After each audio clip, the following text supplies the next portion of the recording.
Madeleine McCann disappeared while on a family holiday in Portugal, and her anguished parents, Kate and Jerry, are still no closer to finding out what happened to their daughter. But today they've been told that a controversial book by the man who once led the search for Madeleine will stay off the shelves, something they're delighted about. Maddie, The Truth of the Lie, was written by a former Portuguese detective, Gonçalo Amaral, in July 2008. In it, he claims Madeleine died in her parents' holiday villa in Praia de Luz and that they faked her abduction. A judge in Lisbon granted the McCanns a temporary injunction against the book last September, preventing it from being sold or published. Amaral tried to get that ban overturned, but now he's been told things will stay as they are.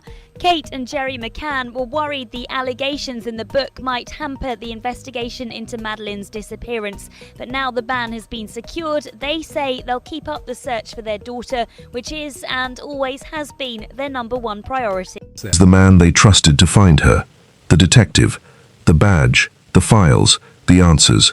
And when he finally spoke, he didn't point at a stranger in the dark. He pointed the other way, at the last people anyone expected. The world recoiled. But here's what most people watching never learned. 3 years before this case ever made his name, another little girl had vanished, just a few miles down the same coast. And in that case, a court didn't convict a stranger. It convicted him, not for the disappearance, for something quieter and somehow worse.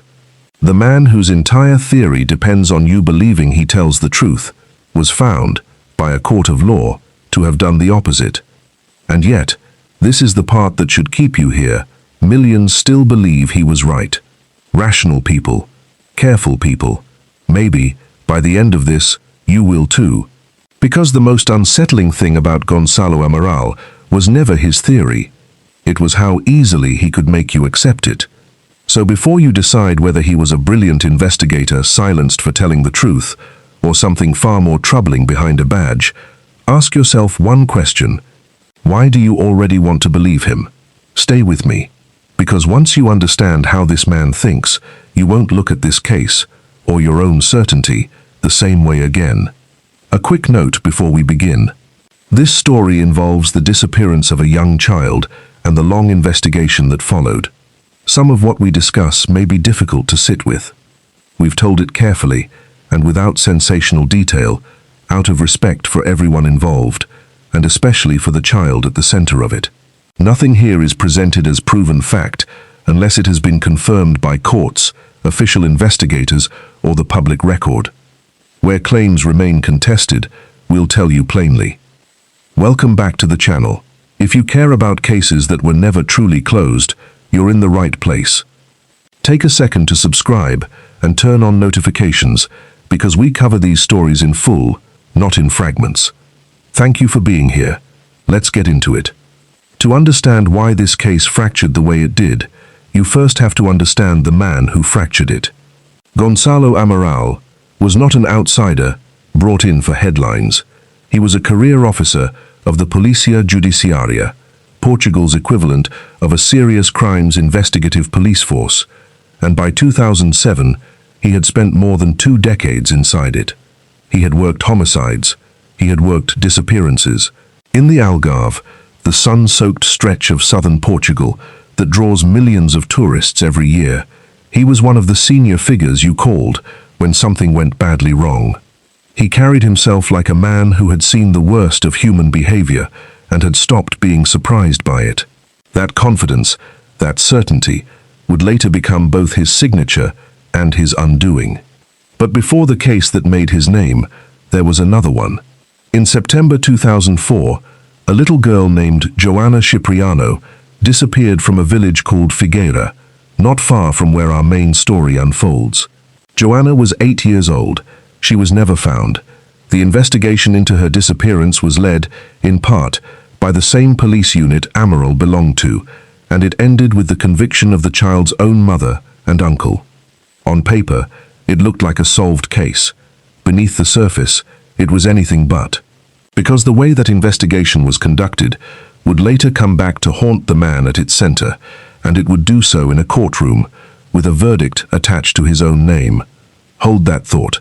We'll return to it, because it matters more than almost anything else in this story. Now to the night the world remembers. It was the 3rd of May, 2007, in Praia da Luz, a small resort town on the Algarve coast. A British family, the McCanns, were on holiday. Kate McCann was a doctor. Jerry McCann was a cardiologist. They had traveled with a group of friends and their 3 young children, 3-year-old Madeleine and her 2-year-old twin siblings, Sean and Amalie. They were staying in a ground-floor apartment at the Ocean Club Resort, part of a block that looked out over a quiet, low-walled complex. That evening, the adults ate dinner at a tapas restaurant inside the resort, a short distance from the apartments. The children were asleep. Throughout the meal, the parents and their friends took turns walking back to check on the children, a routine of periodic checks spread across the group. It was ordinary. It was the kind of arrangement countless families make on holiday without a second thought.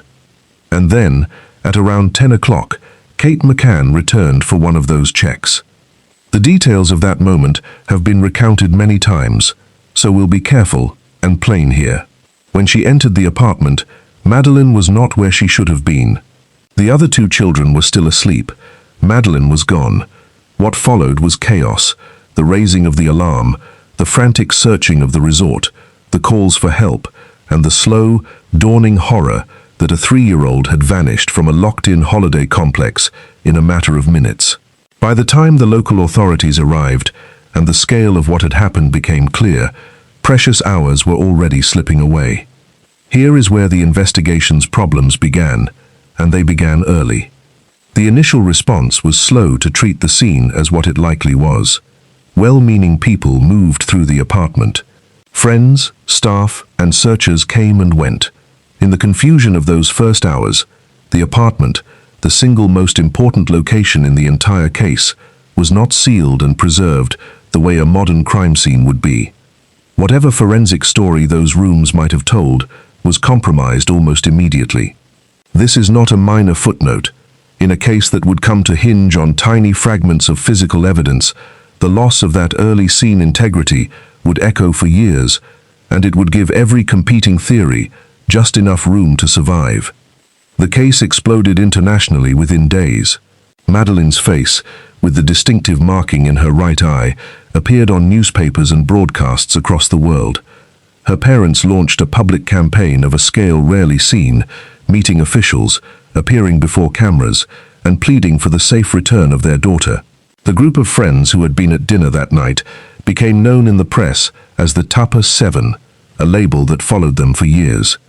Portugal, a country unused to this kind of relentless global attention, suddenly found its police work being scrutinized frame by frame by the world's media. And leading that police work, at least at first, was Gonçalo Amaral. Early on, suspicion landed on a man named Robert Murat, a British-Portuguese resident who lived near the resort and had involved himself in the search, offering to help translate for investigators. He was named an official suspect, an arguido, under Portuguese law.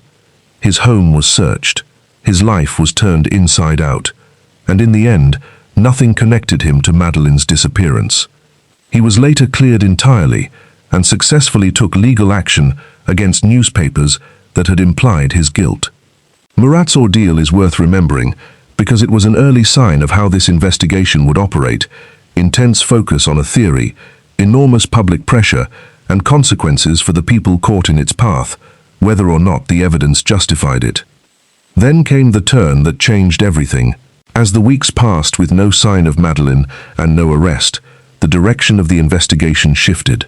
Amaral and his team began to move away from the idea that a stranger had taken Madeleine and toward a far more explosive possibility that the answer lay not outside the family, but within the events of that apartment itself. It was a hypothesis that would harden, over time, into conviction, and the thing that hardened it, more than anything else, was a pair of dogs. Let's talk about the dogs carefully, because they sit at the very heart of this story, and they are routinely misunderstood. In the summer of 2007, British specialist search dogs were brought to Portugal to assist. 2 in particular became central. One was trained to detect the scent associated with human remains. The other was trained to detect traces of blood. These are real, established tools in investigative work, and handlers who use them speak highly of their capabilities. During searches of the apartment, of items belonging to the family, and of a vehicle the McCanns had hired weeks after Madeleine disappeared, the dogs gave alerts. To investigators already leaning toward a theory centered on the apartment, those alerts felt like confirmation. But here is the crucial part, the part that responsible reporting cannot skip. A dog alert is not, by itself, proof of anything. Scent detection dogs can indicate the possible presence of something. They cannot testify, and they cannot be cross-examined. Their alerts are only as meaningful as the physical evidence that confirms them. And when investigators tried to confirm those alerts with hard forensic science, the picture became far murkier than the theory required. Laboratory analysis of the samples collected could not deliver the clean, damning result the theory needed. The findings were, in the language of the experts involved, inconclusive, unable to definitively establish what the theory claimed. That gap between what the dogs seemed to suggest and what the science could actually prove is the fault line this entire case is built on. Everything that follows lives inside that gap.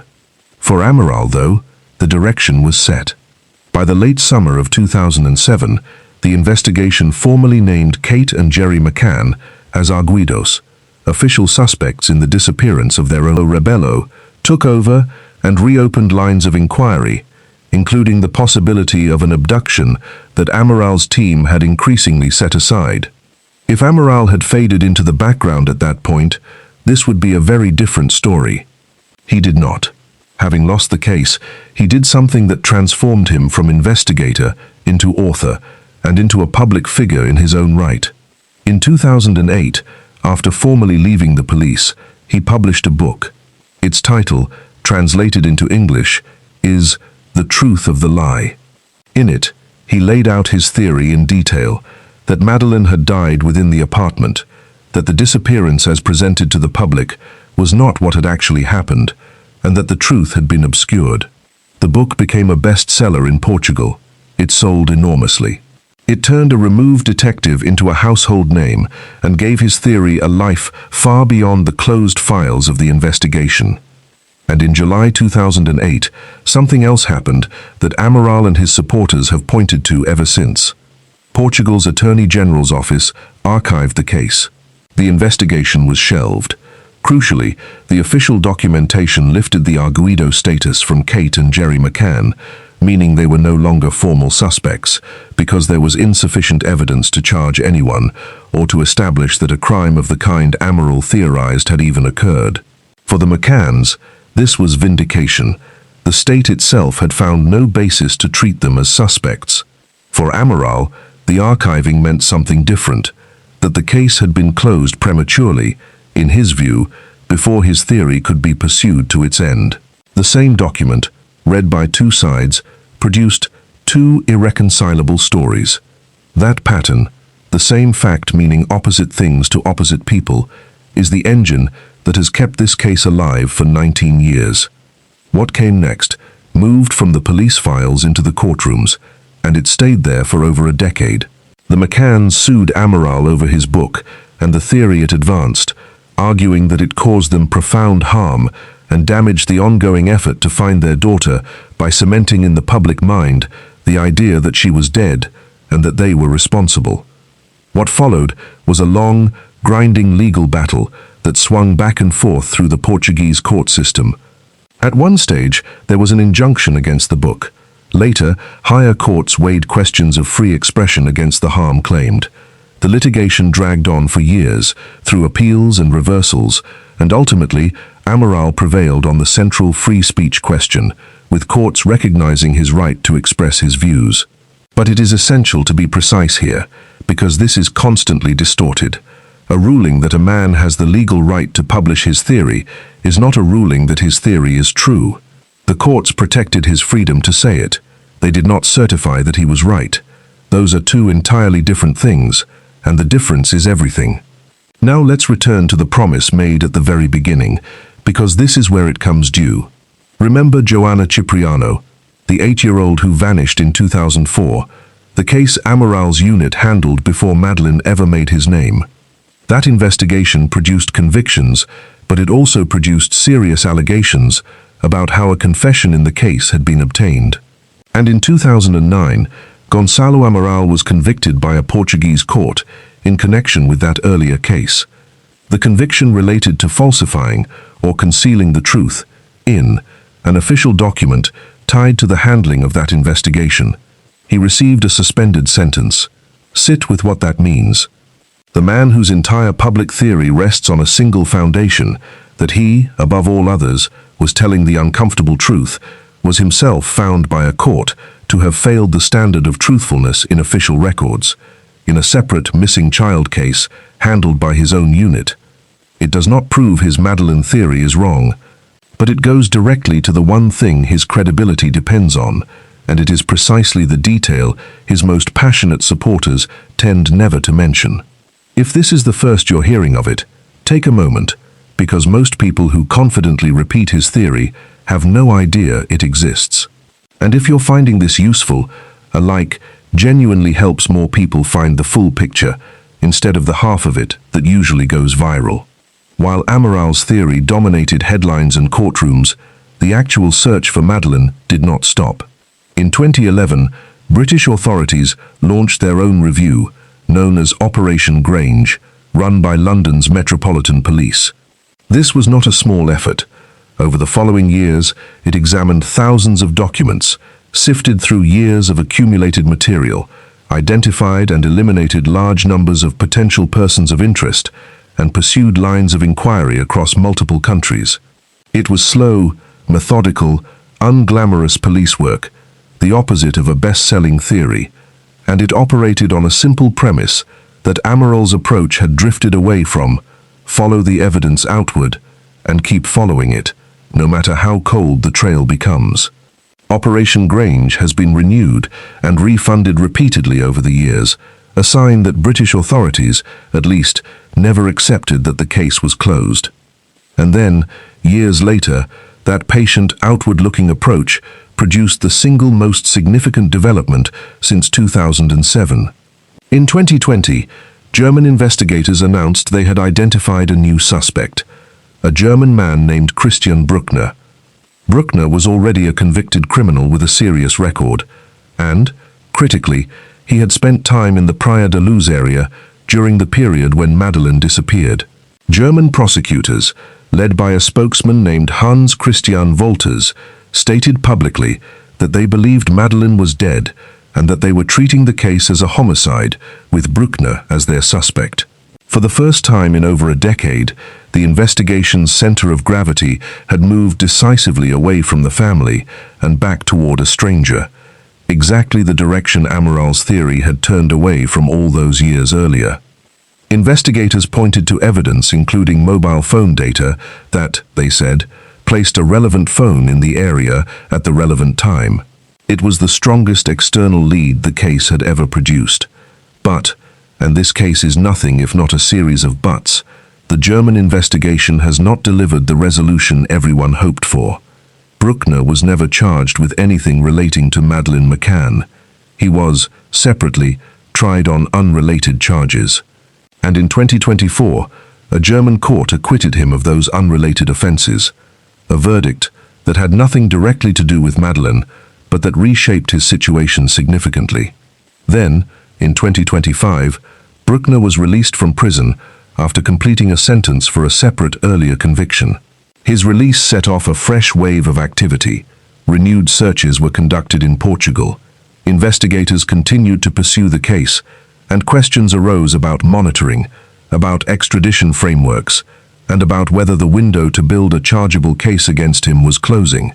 As of 2026, German prosecutors have continued to describe him as their prime suspect, while openly acknowledging they have not yet assembled enough evidence to bring a charge over Madeleine's disappearance.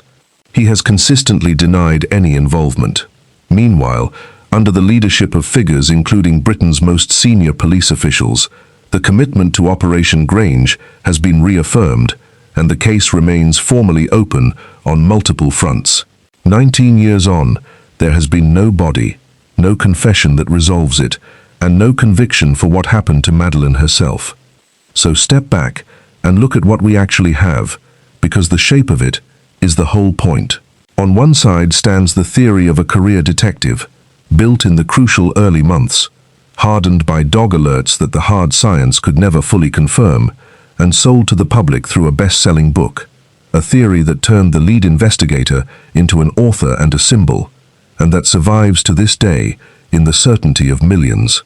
On the other side stands nearly 2 decades of subsequent work, the removal of that detective from the case, the archiving of the investigation that lifted all suspicion from the parents, the patient years of Operation Grange, and the emergence of an entirely different suspect in a different country, pursued as a homicide by prosecutors who point away from the family, not toward it.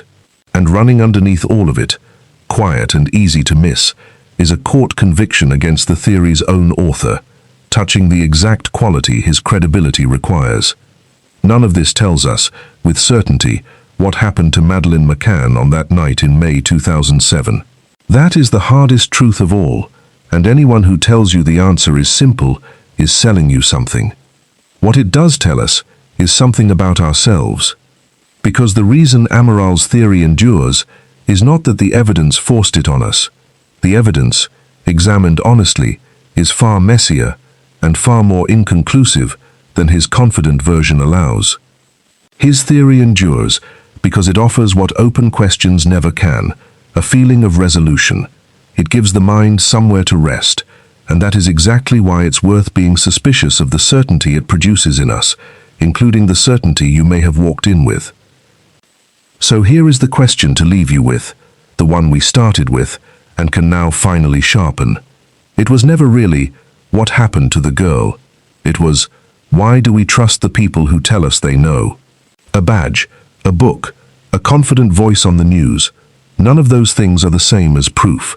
And in a case where the evidence has stubbornly refused to close for 19 years, the most honest thing any of us can say is that we don't yet know, and that we should be very careful about anyone who claims they do. If this changed how you see the case, tell me in the comments where you landed, because I read them, and the conversation under these videos is often sharper than the videos themselves. If you want the next case broken down the same way, evidence first, theory second, and nothing dressed up as fact that isn't, subscribe and stick around. There are stories just like this one that the headlines got half right and everyone else repeated. We're going to get the other half. Thank you for watching, and I'll see you in the next one.